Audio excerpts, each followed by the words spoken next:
All right, I guess the 49ers backfield conversation kind of starts and I don't want to say ends, but it starts here. Can the 49ers make the playoffs if Christian McCaffrey plays fewer than 13 games? Yeah, I think so. Like the 49ers kind of sneakily had a top 10 rushing offense, even with Christian McCaffrey only playing as little as he did last year. You have, I think Isaac Guerendo should be better in year 2. I'm pretty optimistic about what Jordan James can be. And Kyle Shanahan has just typically done a really good job of piecing together a running game when he needs to. So yeah, I think the offense overall can be good enough to allow the 49ers to sneak into the playoffs maybe. But it feels like the Niners aren't going to be a 13-win team if they're not getting a offensive player of the year type season from Christian McCaffrey. Like, I think they can get in because we've seen him do it before, but it's just what McCaffrey does is just takes him to an entirely different level. But I do think they can get to the playoffs without McCaffrey. I just don't think they can really do any damage in the playoffs without a healthy Christian McCaffrey. Yeah, and I'm so interested in how they've built their backfield because I don't want to say finding someone. They haven't tried to find someone who can replicate what Christian McCaffrey does because he's a special player in that regard. But one of the reasons he's on the field all the time is because so much of what their offense is built around is his versatility. And maybe Isaac Guerendo flashed enough last year as a pass catcher, and he had some really nice moments as a receiver, both out of the backfield and splitting out wide, where you maybe feel good about that improvement if you give him a plan this offseason and said, hey, this is what we need you to get better at. But then you go look at Jordan James. I'm less worried about the ability to run the ball and more, okay, if Christian McCaffrey goes down, is it a situation like last year where it really looked like, man, they struggled to it was like everything they got offensively was uphill. And then you go back to, we've talked about this every year since we started this podcast. Jerick McKinnon going down when he did in 2018 kind of derailed their offense that year too, because so much of what they wanted to do was built around his versatility. So I guess the question for me is less about, well, one, it's about how much better is Isaac Guerendo as a receiver, and can he be a close facsimile to Christian McCaffrey? And B or two, I can't remember if I said one or A. So the second thing I want to say, is if Christian McCaffrey does go down, can Jordan James be a pass catcher? Because he didn't do that a lot in college. Corey Kiner, their undrafted rookie, didn't do that a lot in college. So it comes down to, is it Patrick Taylor, who acquitted himself well in week 18 last year? He had 109 yards, I think, on 17 carries. Like he can run it, but can he do enough as a receiver to replicate a little of that versatility from McCaffrey? I don't think they address that need properly. And I'm still of the mind that if Christian McCaffrey goes down for any significant period of time, I think it's going to look like the 49ers offense is stuck in mud. Yeah, it certainly has that potential. I think there's a lot of pressure on Isaac Guerendo to improve pretty dramatically, right? Like Guerendo last year, 84 carries, 420 yards, 5 yards per attempt. Definitely showed flashes, and it felt like in the second half of the season, he was far more comfortable and decisive than he was in the first half. Yep. If he can build off that, I think he gives them an interesting dynamic, particularly compared to James. Like James knows how to find the holes, and hit them with efficiency, where Guerendo is much more of like a one cut, maybe a little bit less patient type runner. But you think of sort of what Raheem Mostert was, at least stylistically, with Guerendo, and Jordan James is kind of I think they complement each other well. I think what's interesting to me about the running back group is, like, are they going to do the thing where they only have 3 halfbacks up on game day and the third guy is going to be a special teamer? Because I really kind of think, like, with Christian McCaffrey, I mean, in an ideal world, Jordan James is like a core special teamer as a rookie, right? Sure. Like that's that. But if he's not, are the Niners only going to have like one backup halfback and like Patrick Taylor be like the special teams guy on game day? Because I really feel like the Niners need to lessen the load that Christian McCaffrey has to carry every week. Mm-hmm. And I think with the way that Guerendo and James sort of complement each other as sort of like the thunder and lightning, with Guerendo being the quote unquote lightning option, Mm-hmm. there are some interesting possibilities there in terms of what you can do schematically and the different types of running plays you can dial up. Mm-hmm. But I just don't know if that's going to be available to them if Kyle Shanahan's going to be like, no, we're going to have one backup halfback, and then the third string halfback is basically going to be a special teams guy who we really don't want on the field on offense, because that's typically what it's felt like Kyle Shanahan's done the last few years. And that's, I guess that's where my consternation with the backfield comes in, is the reason Christian McCaffrey has played so often is because they need him on the field to do their offense. When you remove him, it removes elements of their offense that defenses don't have to worry about, and it makes them easier to defend, right? So the question for me is, have they insulated themselves from that from a schematic standpoint, where you lean on that with Christian McCaffrey, but it's not everything to do with your offense? And I'm with you, man. You can't have a 29-year-old running back coming off who already dealt with injury stuff earlier in his career, coming off Achilles tendonitis, bilateral Achilles tendonitis, and then he hurts his knee in his fourth game back. You can't just go, yeah, hey, we're going to ride. He's going to play 93% of the snaps for us because he has to. Like, nah, man, I'm sorry. You can't.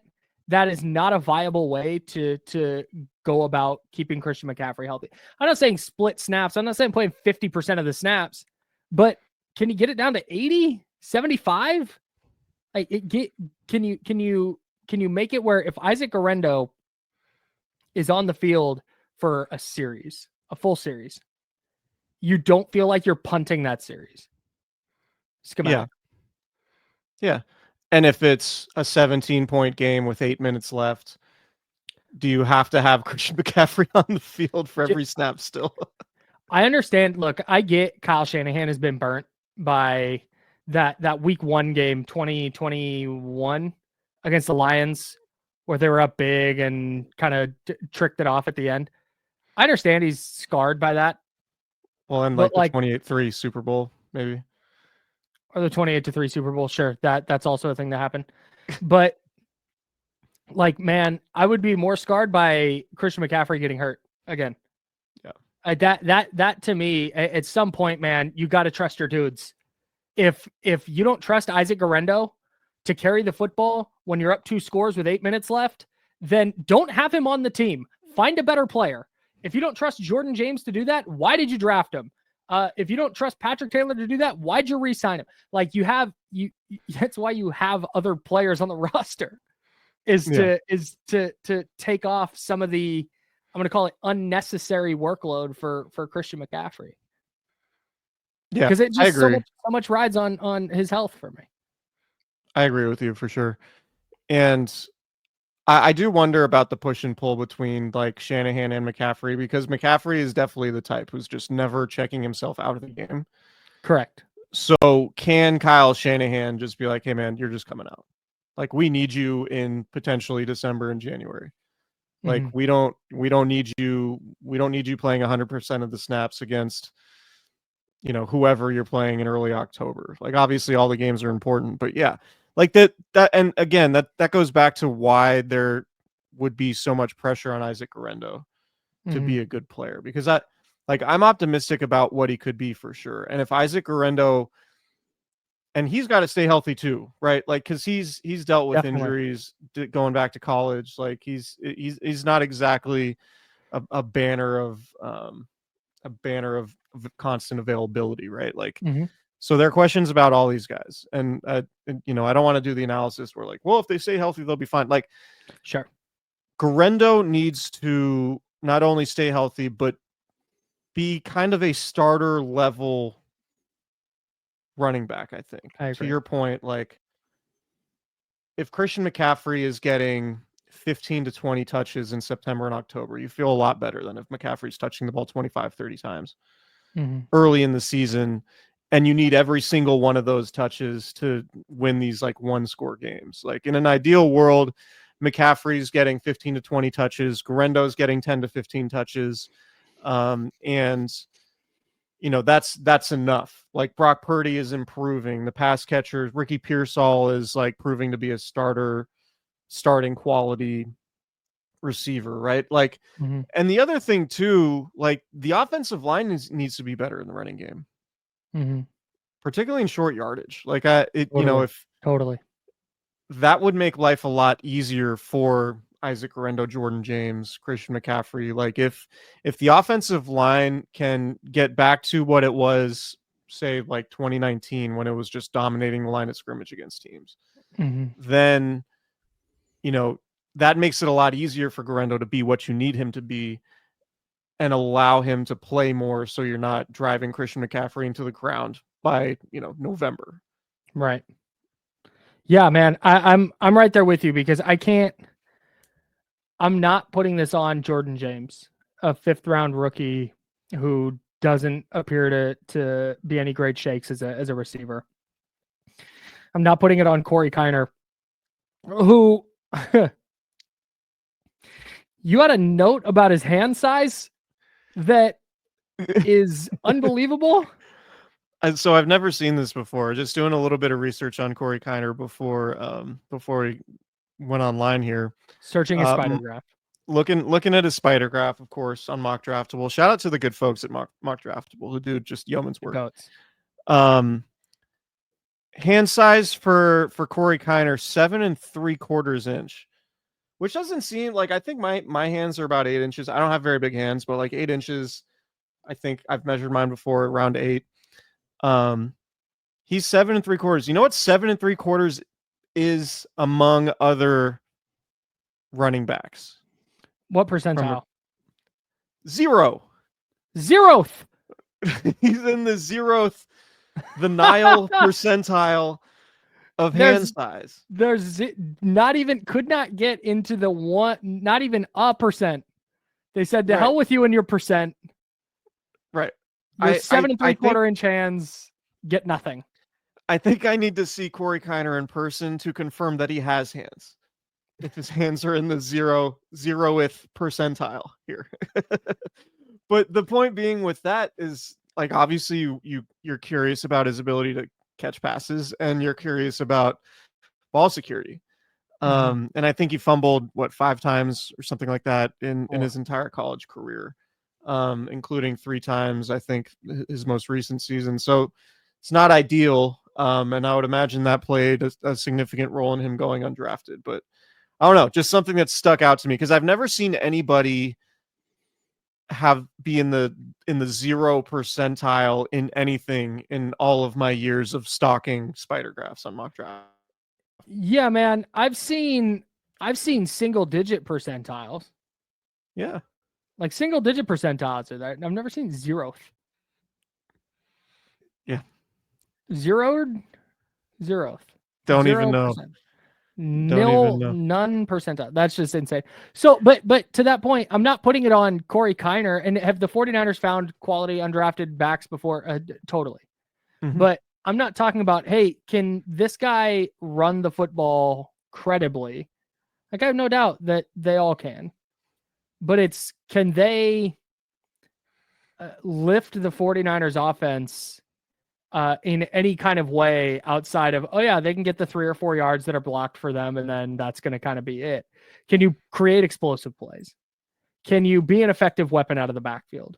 Like, those are the things that are going to elevate the 49ers offense. And I particularly think this version of the 49ers offense, where you have so many question marks at receiver, where, man, I think they need high quality production. And that's where, yeah, it's on Christian McCaffrey, but I couldn't agree more that on this list of players that Israel Abanaconda is also on, we haven't said his name yet, but on that list of players, I think if you're saying, okay, this player has to start, what are the 49ers chances of winning?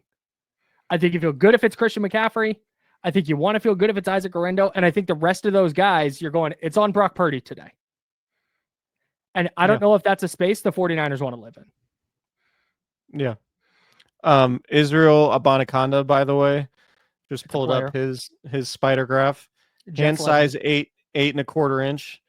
First Second percentile? percentile. I believe Corey Kiner, one of his top athletic comps is actually Israel Abanikanda. 49ers have a type. Yeah. Well, also, so on this comparisons list, you got a couple former 49ers on there. Tevin Coleman. Oh, Tico Raw. Yeah. Yeah. Keyshawn Vaughn. Oh, Remember of course. That was 2017. I think he came out in 2020. Okay. So I get all those. But Oh, yeah. you know who I was thinking of? DeJuan Blair. Not DeJuan Blair. DeJuan Blair's a basketball player. Harris? What was his last name? It's just the Niners random running back game. We're gonna name some guys.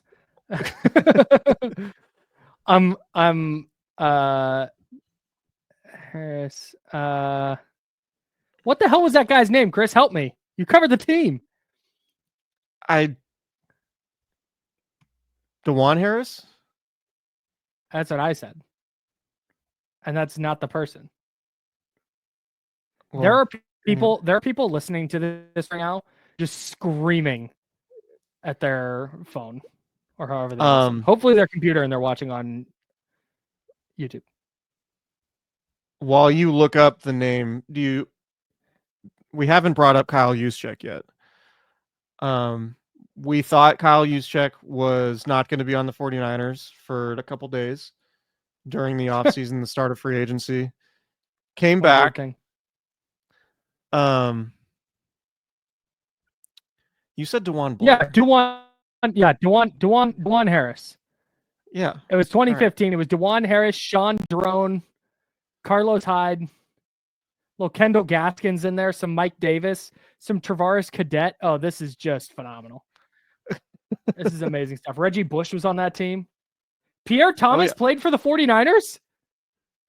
What? For like a second. Yeah, one game, 4 carries, 12 yards. Yeah. I have zero recollection of that. Pierre Thomas jersey in the cart. That 2015 Niners team was something else. It is, dude. I am rolling through this roster right now and just Bruce Ellington, Quentin Patton, Torrey Smith. Yeah. DeAndrew White. Oh my God. I have DeAndrew White takes, bro. Just the black uniforms, the Levi's Stadium grass, just organizationally they were a mess, and they've come such a long way since then. So salute to Jed. Salute to Jed for kind of figuring it out, hiring the right people, and not being such an organizational mess that they used to be. They're like hosting Super Bowls and World Cups now, and like the grass isn't an issue, and all these things. I don't want to say, are they model? Maybe this is a separate podcast. Are they a model franchise now? Yeah, man. If you are hosting 2 Super Bowls in 10 years and you're hosting World Cup games at your stadium, and you're going to Super Bowls, they've been to 2 Super Bowls in 6 years. Yeah, they've built a level of sustainability that I think is not prevalent in the NFL. Anyway, bringing it back to Kyle Juszczyk, rejoining what we now know as a model franchise, the 49ers. Do we feel like Kyle Juszczyk is due for any drop off at any point? Because it didn't really. I mean, I don't think he was the same player he was last year as he was, say, in like 2019. But it never really felt glaring. Like it doesn't. I guess what I'm trying to say is it didn't feel like Kyle Juszczyk dropped off a cliff, despite being on the back nine, maybe the last 3 or 4 holes of his career. Any Kyle Juszczyk drop off as a player is in the 0th percentile of reasons the 49ers stunk last year. Sure. I mean, maybe he did. People are like, Kyle Juszczyk's terrible now. Okay, man. It's not like every week we were sitting there. It wasn't, to me, like, wow, they left yards on the field because Kyle Juszczyk is just washed. Right. Like, they spent this entire offseason getting rid of dudes who were no longer effective and making too much money. So maybe it's the conspiracy theory is that Kyle Shanahan is friends with certain players and that they're in a fraternity and Kyle Juszczyk's part of that. So that's why he's still on the team. I don't think that's probably right, because I think if you told Kyle Shanahan, if you cut George Kittle and all the players who are in that group, the conspiracy group, to win a Super Bowl this year, he would immediately do so and feel great about it. One thing I do think might be worth pointing out, and this is probably just a factor of Brandon Ayuk not being healthy, Deebo Samuel not being the same player, Christian McCaffrey obviously not being healthy. In 2023, Kyle Juszczyk had an 82.4% success rate when passed to. Right. So like he was kind of like I don't want to say like a weapon, but like when he was catching passes, generally it was like a good thing. Like good plays, productive plays were happening when he was catching passes. Last year, it went from 82.4% to 48.4% success rate. I think a lot of that has to do with just the 49ers were not super effective out of play action last year. And yeah, I think when you eliminate Deebo Samuel as a real threat and you take away Brandon Ayuk, like Kyle Juszczyk is, and I know I'm not telling you anything new, but I think the reasoning there is Kyle Juszczyk is hella effective when teams have to cover George Kittle and Deebo Samuel and Brandon Ayuk, which you said. And that to me is the greater deal than Kyle Juszczyk being washed. Like I said, I wouldn't be surprised if he's a worse player now, but I don't expect to be sitting here at the end of the season being like, wow, if Kyle Juszczyk was 30% better, the 49ers would have won the Super Bowl. Just throwing a search into Google here. I love when you do that. So Kyle Juszczyk has a chance to make his 10th consecutive Pro Bowl this year. Man. Off the top of your head, any idea how many players in NFL history have made the Pro Bowl in 10 consecutive seasons? I just picking a number off the top of my head, I would say like 12. Oh, Google kind of did me dirty here. Okay. So was it Gemini? Oh, that son of a bitch. No, the AI overview on Google. So I searched how many players have made 10 straight Pro Bowls. Their AI overview, I guess it's Gemini, said they did a search on how many players have made the Pro Bowls in their first 10 seasons. Oh. So Kyle Juszczyk didn't make his first Pro Bowl until his 4th season. So he's not in this group.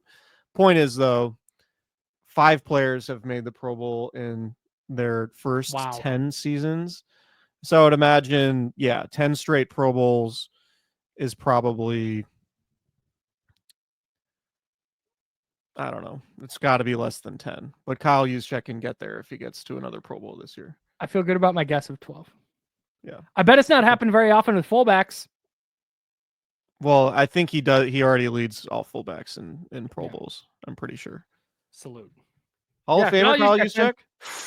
Oh, I did a big segment on my radio show today asking if certain NFL players are Hall of Famers, and Kyle Juszczyk would have been a good one. No. I don't think he is. Probably not. If there was... Unless, here's Kyle Juszczyk's path. By the time he's up for induction, there's some hipster football guys in the voting process who are like, you guys don't understand what he unlocked in Kyle Shanahan's offense. That Niners team was really good, but they were elite offensively because of what Kyle Juszczyk brought to the table, his versatility as a fullback, a blocker, a lead blocker, got his combo blocks with George Kittle as a receiver. He made a lot of big catches. You remember he scored the first touchdown in that Super Bowl against the Chiefs in 2019. That's his path. It's me. If I get there, if I get there, I'm voting for him. I don't think he's getting in just because, but like if you were to start a fullback Hall of Fame or even a running back Hall of Fame, he's there. Yeah, as long as honestly, my fullback take is as long as Lorenzo Neal's not in, then a fullback shouldn't be in. Sure, that's fair. I kind of think too, like he will probably have a place in Niners lore. I don't know if like he'll get his number retired or anything like that. No. I mean, maybe if he scores 2 touchdowns in a Super Bowl win or something, but like he will be a guy who's like honored somehow by the organization in retirement. Yeah. Yeah, I don't think you can retire. They've retired so many damn numbers, dude. So Yeah. I don't think you can do that, but I feel like he's going to get similar reverence as a Tom Rathman type of guy. Or Oh, just sure. where he's just we're talking down the line. He's just one of those kind of throwback OGs. Maybe you feel like he didn't get appreciated enough when he was playing, but you want to make sure you're honoring him now. So anytime he comes back to sound the foghorn, Yeah, everybody gets fired up. he'll probably be a TV guy. I could see that for sure. He would be. I'm actually going to talk to him this week in Tahoe. Stay-at-home husband for his I mean, yeah, he could absolutely do that. Much more famous wife. Yeah, he could absolutely do that if he wanted to. But I could see he would be like, I love talking to Kyle Juszczyk about the game, and he's I mean, I don't know if you know this, he went to Harvard. Wait, what? Yeah, Dead so ass? he's really smart, intelligent guy. Out of town. I did not Yeah, know that. but I think he would be really good on. I think he would be really good actually, like in the booth as like a color commentary guy. Sure. Because I don't want like I feel like in studio shows are mostly bad. Yeah. And I don't want to send him to an in studio show where he's on a desk with 8 other people and they talk for 20 seconds. That's Kyle Juszczyk's path to the Hall of Fame. Everybody got all excited about Tom Brady in the booth, and oh my God, Tony Romo, listen to how much he screams about predicting plays. Kyle Juszczyk steps in and is like Greg Olsen. Like just starts at the bottom rung and is just very clearly the best analyst they have. And in 4 years, he's on the A team and he winds up being that for 2 decades. It honestly, like, I don't know if he wants to do that, but I really think he could. I think Greg Olsen is a great comp because I think he could be exactly like that level of broadcaster as Greg Olsen. That's a good call. So Kyle, we know you listen or watch on YouTube, youtube.com/Candlestick Chronicles Podcast. We, as your closest confidants and advisors, would like you to know that color analyst should be your route whenever you're done playing football. You're welcome. Yeah, and then he could be making more money than he was making as a fullback, and then totally when he does Niner games, he'd be like, "Hey Jed, remember when you wanted me to take a pay cut? I'm making $10 million a year now." Bang bang, and when the other benefit to him there is he's got a chance to promote himself weekly on this pod, which is huge. Right. Like he gets in front of the Candy Cron boys and gets increases his following that way. Now people are tapped in for every Kyle Juszczyk broadcast. Come on, man. I'd be a little worried about Juszczyk coming on this pod regularly because I'm not trying to like hire my own replacement. Someone Everyone's in, like, it's actually, just him. Yeah, we don't really need Chris anymore. Kyle Juszczyk's way better, so we're just gonna go that route. In fact, we just have to pay one guy with this. There you go.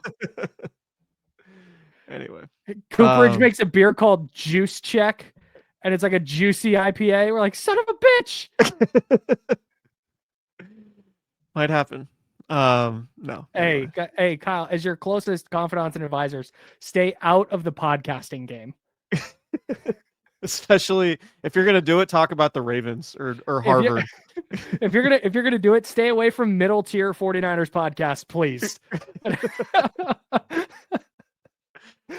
Oh, that's good stuff. All right, Niners running backs. Bringing it full circle. I'm gonna go with 4 running backs on the 53-man roster. Assuming health, of course. Going Christian McCaffrey, Isaac Guerendo, Jordan James, and Patrick Taylor. I agree. I'm with that. Is that simple? Yeah. Jordan James, healthy scratch, week 1. Pat Taylor is sort of the special teams guy. Yeah. Patty T on teams. Would love him to have 4 active halfbacks though, and then just kind of mixing and matching and trying to get creative. So you're not running Christian McCaffrey into the ground. That's the Totally. takeaway. I'm with you. All right.